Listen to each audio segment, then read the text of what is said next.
Ito ang pangalawang araw namin dito sa Hong Kong and welcome sa part 2 ng aming Hong Kong vlog. Ang ganda ng view dito mula sa aming hotel. Okay, we are now going to Macau. Today is October 5, 2025 and we're planning na mag-celebrate ng birthday ni Bunso sa Macau and nag-set up lang ako ng konting decoration dito para maganda naman ang kanyang picture. Happy birthday! Ate. Hi. Mother. Hi. At syempre dahil abroad to, aura muna tayo. Next, may pa-selfie at may pag-roofie. You're walking. According sa Google Map, 5 minutes lang ang layo ng Hotel Bravo na tinutuluyan namin dito sa Tsim Sha Tsui mula doon sa MTR station. Kaso nagkamali ako ng pag-navigate ng map. Dapat pala nung pagtawid namin dito, nagdere-derecho pa kami at sa dulo kami kakaliwa. Kaso kumanan kami. At kung nandito ka sa Hong Kong, alam mo na pwede ka lang tumawid kapag ka narinig mo ang tunog na to.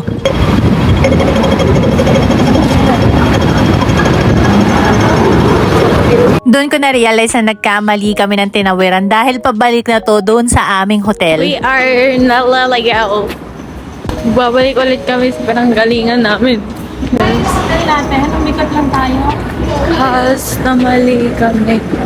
Ano pa ba yan? Taxi? MTR. Ayun na yung hotel namin sa may tapat kaya ginawa ko bumalik na lang ulit kami at dito na, tama na yung direksyon na tinatahak namin. Dire-diretso lang to hanggang makita yung I-Square. Meron dyan papasok patungo sa MTR station and dito din sa dulo meron ding lagusan patungo ng MTR station. And finally, makakasakay na kami ng MTR. Sobrang lakas ng hangin nitong mga oras na to, 9 o'clock to ng umaga. Mainit pero mahangin. At para makasigurado na nasa tamang station kami, nagtanong na nga ako at tama naman daw. So dito 1:1 yung octopus card na gagamitin. Kaya binilhan ko ng sariling octopus card si nanay, si Chelsea, si Chloe at ako go time na lang yung ginamit ko. Pagpasok sa may station, bababa pa para makasakay ng train and medyo confusing to lalo na kung first time mo dito sa Hong Kong sa station nila dahil magkatapatan yung mga train. May platform 1 and 2. Dito kami nasakay sa 1 instead na sa 2. Dapat sa 2 kami kasi pupunta kami ng Central tapos lilipat kami sa may pa-Kennedy Town. Kaya bumaba ulit kami ng train at lumipat kami. At pagdating naman dito sa may Kennedy Town, madali na lang kasi susundin mo lang talaga yung mga signage. Paglabas mo, bubungad sa'yo to, may nakalagay na Exit D para makapunta ka ng HK Macau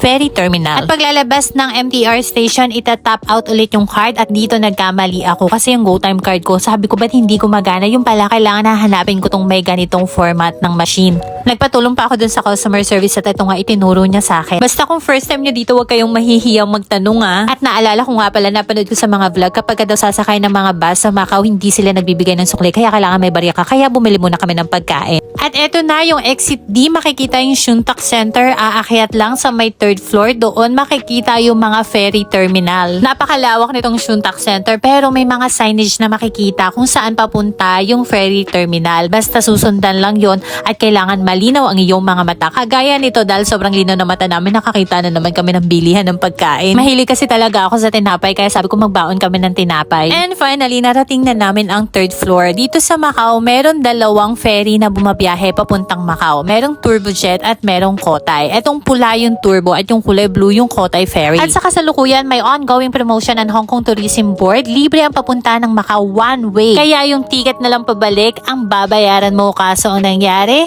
hindi inaasahan, canceled ang mga biyahe papuntang Macau ngayon. Guys, na-cancel yung trip namin kasi signal number 8 sa Macau. Nag-process na ako ng refund sa Klook nung one-way ticket namin. Ayan, bad weather.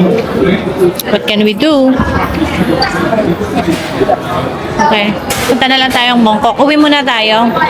Hindi tayo pwede magpa-schedule bukas kasi may ticket na rin tayo para sa Disneyland bukas eh. Bayad na rin yun. Sayang.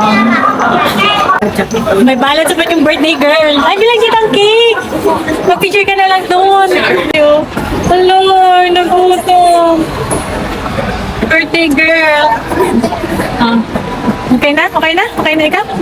Malungkot man, pero okay lang. May ibang activity pa naman na pwede kaming gawin dito sa Hong Kong. Kagaya nito, ang maglakad sa napakatarik na hagdanan. Wala kasi kaming nakitang escalator. Ayan. Nakabalik na kami sa Chimshatchui at nakita namin to sa loob ng Ice Square. Binilhan ko ng cake si Chelsea para meron naman siyang cake sa mismong araw ng birthday niya. Paglabas dito sa Ice Square Mall, eto yung bubungad. May magandang decoration sila dito at syempre hindi to pinalampas ng bunso ko. Picture daw! Tumawid lang kami dito sa kabila sa may building ng Chungking Mansion para kumain sana kami sa Cafe de Coral. Kaso hindi namin maintindihan kung paano mag-order dito at hindi namin trip yung mga pagkain. Sabi ng nanay ko, doon na lang kami kumain sa mga local restaurant na malapit sa hotel namin at nadaanan nga namin bago bumaba itong Jenny Bakery. Dito ko nabili yung gustong gusto kong itry na Jenny Cookie at nakabili rin ako ng iilang perasong mga cute na ganito, yung mga maliliit na candy. Bili na rin ako ng tubig kasi mura dito, $5 lang itong isang bote, samantalang sa 7-Eleven parang nasa $7 or $8. Tapos itong anak ko nakabudol din ng isang maliit na itlog. At mabait yung tindera, wala kasi kaming dalang eco bag kaya dinoble niya yung lalagayan ng mga pinamili namin. Pagdating sa hotel, pina-open ko na kay Chelsea yung cake. Sabi ko, i-blow, wala nga pala kaming dalang candle. May yellow siya. Do not eat daw. Kali nga. Ice cream cake pala siya. Buti hindi nalusaw. Happy birthday, Chelsea! Happy birthday! Happy birthday! Happy birthday, Chelsea! Kiss mo na lang siya. Pa-picture ka. At dahil pagod na ang lahat, kami na lang ni ate ay naghanap ng makakainan. Dito lang to sa likod ng hotel namin para siyang karinderya at ang mumura ng paninda nila. Ang laking tipid dahil yung 33 Hong Kong dollars may 2 ulam na at yung 40 Hong Kong dollars may 3 ulam na. At kasya na sa amin yung 2 serving at ang lalaki ng serving nila. Hindi nga namin na kayang ubusin to sa sobrang dami. At pagkatapos namin kumain, nagpahinga lang ng konti. Naglakad ulit kami dito lang ulit sa likod ng hotel namin. Pumunta kami ng Best Mart 360 para mamili ng konting pampasalubong. So, we're here at Best Mart 360. Ang bunik-nik ko ikaw. Ay! Mami, tingnan mo. May nakita siyang K-pop Demon Hunters. Sorry, Dad. Mas nakita mo, anak, kasi nakita ko na yung gusto kong bilhin at tara na, bumalik na tayo sa hotel kasi baka lumaki pa ang damage natin dito. Currently here at the hotel kasi mga tinatamad paglakad-lakad yung mga kasama ko. Anong oras na ba?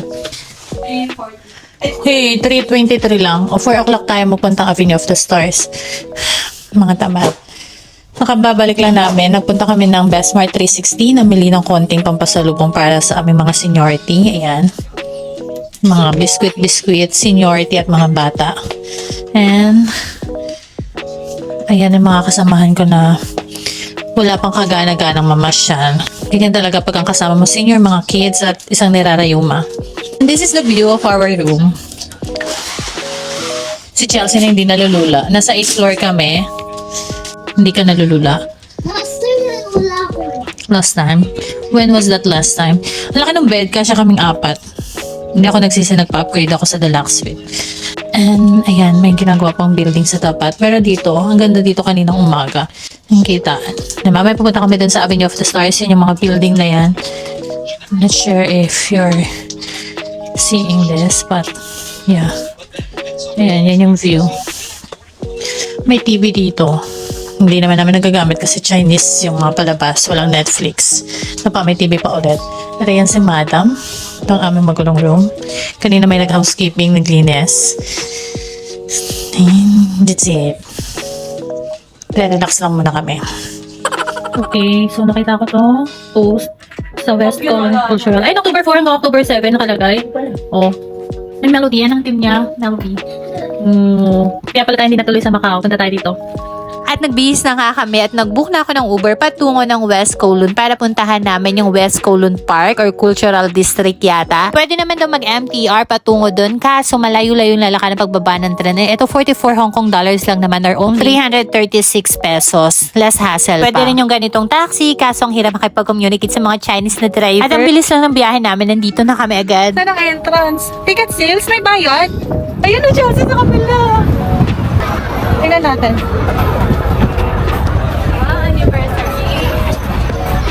Ticket Redemption Center.